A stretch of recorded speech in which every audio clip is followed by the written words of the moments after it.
Hey, Mr. Clash here, and today we're going to have a look at this Golem Avalanche is what we're going to do. Now have a look at the troops used that this attacker is bringing in. 25 wizards, 5 golems. That's insane, right? You can't get any simpler than that. However, what you do need the skill in is how to make this attack strategy work. So this is the base that we're going to be hitting here. So there are 4 jump spells, 5 golems, and you need to use it to take out this base. Now, wizard heavy. So you can't, maybe I'll swap out a wizard for baby dragon or something like that. Look, I'm sure you can do that if you want to. Maybe just as a bit of a reserve thing, swap out 2 baby dragons for 5 wizards or something. I'm sure you can do that, and I'm sure it's probably going to be okay. However, the baby dragon, it will be susceptible to a black bomb on the outside of the base. That's will be. So if there is a black air bomb, the baby dragon will go down.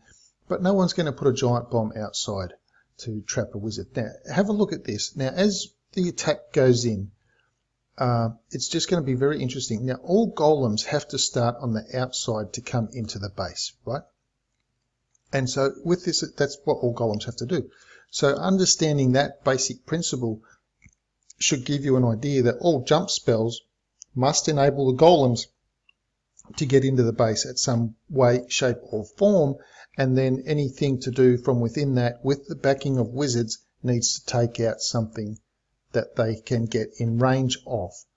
So for instance, and I'm just using this as an example, if the jump spell was here and the golems are in this little pocket here, can the wizards actually shoot that? Will the wizards be able to jump over? The wizards will certainly shoot this in there because wizards will be backing up the golems, but will they be able to jump that? If the jump spell was here, wizards can get that, wizards can get that. Will they need to jump to get to there? So you can see how by having these jump spells in these little outside areas, and I'm just showing where you can place jump spells. I'm not saying you have to, but I'm just showing where you can place jump spells to get access to things from the outside. So these are all little areas just to consider when you're coming in with this type of attack on how to get golems and wizards to come in to the base itself. So I'll just let the attack play out, and I think that's the best thing to do. And that way you'll get to see the jump spell thing. And what I recommend, we're going to have a look at 2 different attacks, and we're going to watch them both twice, and I'll run through.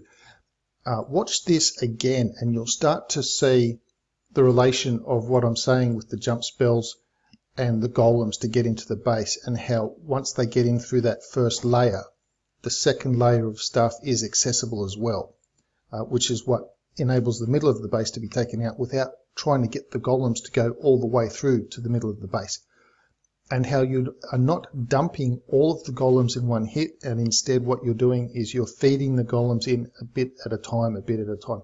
Now it's a massive amount of wizards coming down at the moment. 25 wizards, you've got a lot up your sleeve, but you need them because you will keep deploying them and sprinkling them in as the base falls. So you'll see here the queen will eventually take the jump spell, poison spell goes down, clan troops, baby dragon, which not an issue for double poison spell, and now the king is taking out the enemy queen, she's down, and you'll see a golem's gone down on the right hand side with extra wizards, and there we have another jump spell. So that jump spell is now allowing the golems and the troops to gradually keep pathing through the rest of the base. Now you can see how they've jumped out of the base, they're coming along nicely. Here's another jump spell to breach that wall, so now they can all go in and have access to all those multiple compartments within the base. So this is the sort of thing we're looking at with the jump spells. Now there's one more jump spell to go, and you might be thinking, well, okay, where will that particular jump spell need to be placed?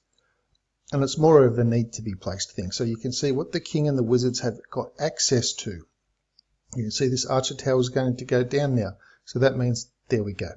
Last jump spell has gone down to give access to that. And then from within that last compartment, if needs be, if the queen's still alive and so on and so forth, she can actually get access to the cannon and the archer tower. But if she doesn't, she's just going to jump around on the outside, and obviously from the outside you can get access to that. So plenty of wizards left still at this point. The queen ability has not been used yet. She's got about 1/3 of the health, but she could use the queen ability, get more archers on the field of battle, that sort of thing. but no need to. So kind of like a bit of a swag, sort of a heal spell sort of thing, right? So I know you might be thinking there's a little bit of an unusual attack. What with your golems, you directing the golems with your jump spells, which is what you're doing. So the whole idea is you're almost making the golems look kind of smart. And well, I mean, they're just rocks, but we shouldn't take them for granted. So you get your jump spells down, and now that you've seen how the jump spells have gone down to enable you to path around the outside of the base. And this is what I'm saying, if you watch this a few times, you really start to see the pattern involved in getting the jump spells down to get your golems in. So there's no need to have the additional jump spell to get to this air defense in the air defense island, for example, because you will have other jump spells that will give you access to that in some way, shape or form, such as that one that just then. That's enabled you to get access to that. So now the next jump spell enables you to get access to those 3 compartments that they're just entering now. Outside compartments go down, next golem goes down. Golem, as the wizards are starting to path around, get the golem down so the wizards don't get targeted by the point defense, and then back that up with some more wizards. Now you're bringing 25 wizards. It's a pretty simple army to train. 4 of your own golems, 25 wizards, and then bring a CC golem. A pretty simple army to train. Now obviously one of the really important factors of this attack is you're not going into massive amounts of DPS at the start. Okay, so now that was on a lower base in terms of lower heroes. So we'll have a look at a higher base now. Now this base is a little bit different, as you can see, obviously. But again, have a look at the principle that we're talking about in terms of being able to use jump spells to get around the base. So you can see that in all of these areas here, all of these outside areas that enable things to path around, they can path around just following, yeah? So you can see the sort of thing that I'm talking about in terms of, I'm not saying you have to place jump spells all in these areas, but I'm just reiterating that you can see that with jump spells in all these places, that you can form a circle that goes around the outside of the base, which takes into all of the compartments. I'm not saying this is where you have to place the jump spells. All I'm getting at is that the idea is to think, how can I circumnavigate the base, let's just say, because that's in essence what you're doing with jump spells, and then you've got an idea of where you might need to place some jump spells to help things move along. So that's the whole point of me just drawing all of those so that you can see, wow. Okay, so without further ado, it's a pretty simple process, no wall breakers or anything like that. Now again, the attacker is it's a level 30 heroes in this one, and it's going to take a little bit longer. It's almost a 3-minute attack getting this one done, but it still survives until the end. Obviously it's a 3-star attack, but it was still within the 3 minutes. So whether it's within 3 minutes by 1 second or 2 minutes or a minute, it's still a 3-star. Now unfortunately here the poison was just a little bit off, so the baby dragon never really got too much of the poison, and the witch is just behind this dark storage down there, and the queen is behind the dark storage there as well. So that's why there's a little bit of a hold up here behind that dark storage, trying to deal with skeletons, witches, and the archer queen at the same time. So now that that's all done, the king wants to bash through a wall because this top jump spell didn't really have anything. Queen's trying to shoot through a wall now. Now again, watch the placement of the jump spell. So that top compartment, the king's been able to get in. So next jump spell you'd have to assume is going to be somewhere around here, and bang, there it is.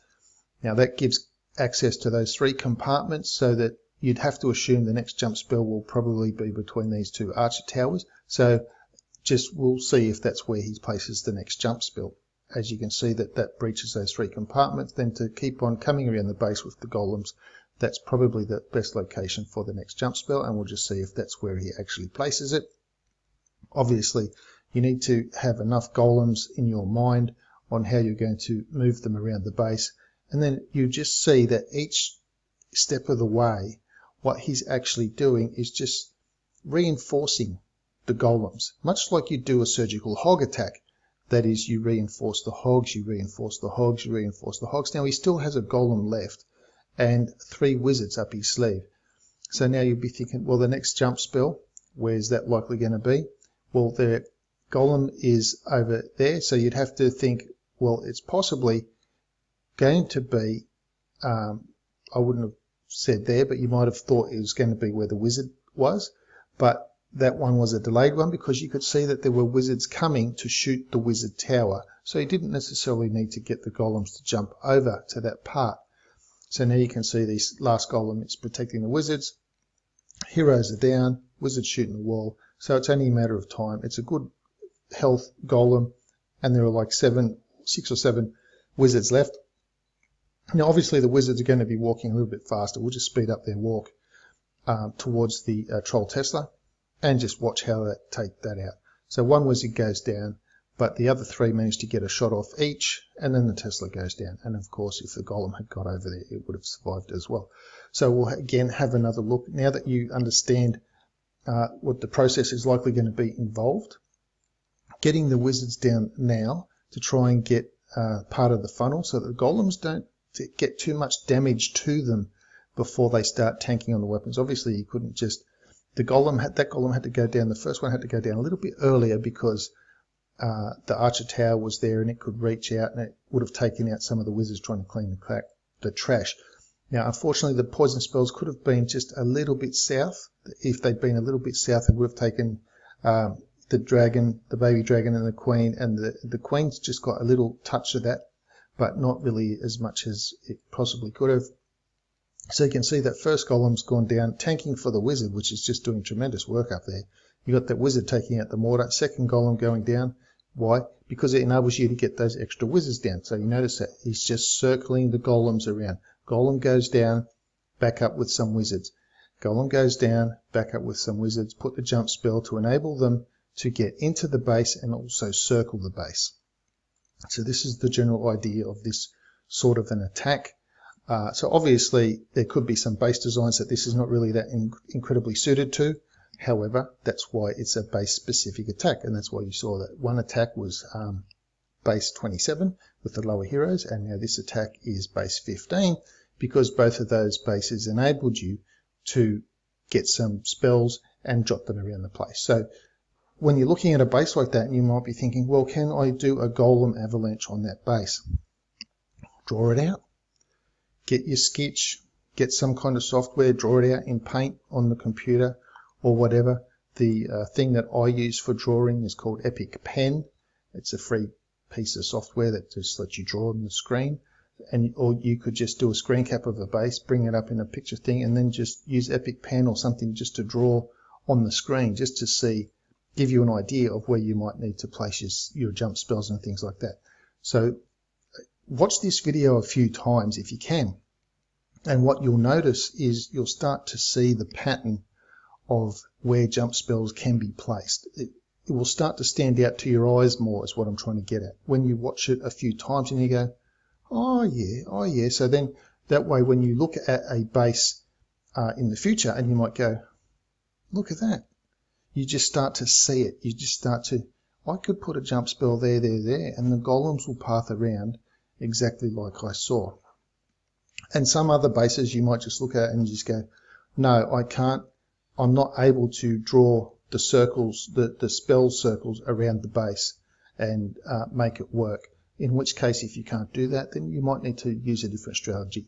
But this was just to show you that the Golem Avalanche, it's a bit of an old attack now, relatively speaking. I mean, it's kind of new, but it is still viable and it still works in wars currently after the post update, after the Builder Hall update. Okay, so question of the day. Seeing as we had a Golem Avalanche involved, the question is going to involve golems, and that is, when they're at home, what chairs do they like to sit in? They like to sit in rocking chairs.